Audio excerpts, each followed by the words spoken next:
حصل وتعرضت لظلم قبل كده؟ حد قريب منك أو حد بعيد عنك كسرك، شوه صورتك، اتكلم عليكي، قلل منك قدام الناس. حسيتي ساعتها إنك اتجردتي من كرامتك وإنك مش عارفة حتى تردي. واللي يوجع أكتر إنه نام مرتاح وإنتي فضلتي سهرانة طول الليل مش قادرة تنامي من كتر الوجع والقهر. حاسة إنك اتحكم عليكي ظلم، وإن صوتك اتكتم، وإنك اتكسرتي في صمت. الناس صدقوا كلامه مش كلامك، وكل ما تحاولي تشرحي لحد تحس إنك بتتعذبي تاني وتاني. وعلشان كده الفيديو ده ليكي، لكل واحدة جربت الوجع ده وسكتت، لكل واحدة مش عارفة تنسى ولا عارفة تسامح، لكل واحدة عايزة تقوم بس مش لاقية القوة. النهاردة هنتكلم عن الناس اللي ظلمونا، وهقولك ازاي ترجعي تلملمي نفسك من تاني، وتفهمي ان العيب مش فيكي، وانك تستاهلي حياة فيها كرامة وراحة وسلام. وقبل ما نبدأ، لو انتي هنا لأول مرة ياريت تشتركي في القناة عشان توصلك الفيديوهات اللي معمولة مخصوص علشانك، علشان تفتكري كل يوم انك مش لوحدك وانك اقوى من كل حاجة حصلت لك.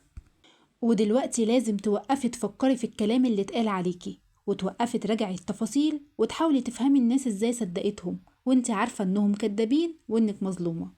وبطلي تقعدي في سريرك تبصي للسقف وجواكي سؤال واحد بس: انا عملت لهم ايه وليه عملوا فيا كده؟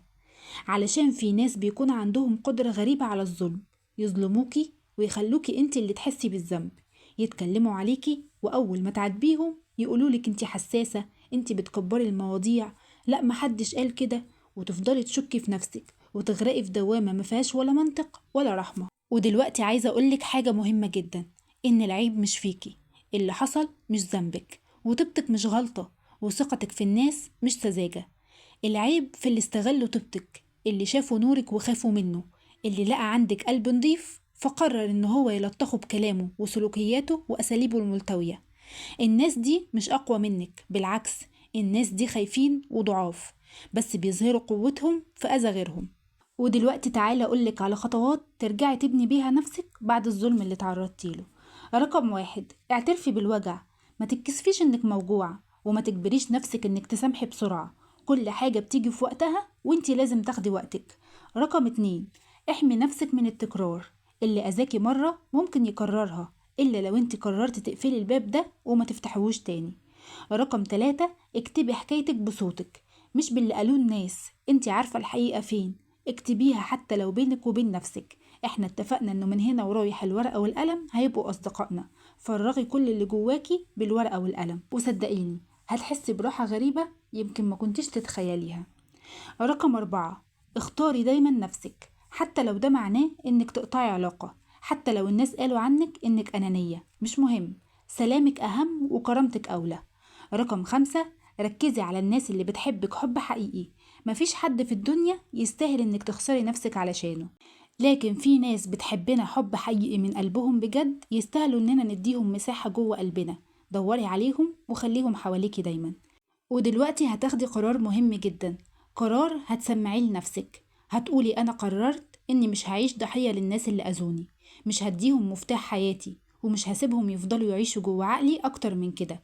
أنا قررت أكون مسؤولة عن تعافي نفسي حتى لو مفيش اعتذار، حتى لو الظلم لسه واجعني، أنا قررت أعيش بكرامة وسلام وأمان، بعيدة عنهم وعن ظلمهم وعن مشاكلهم.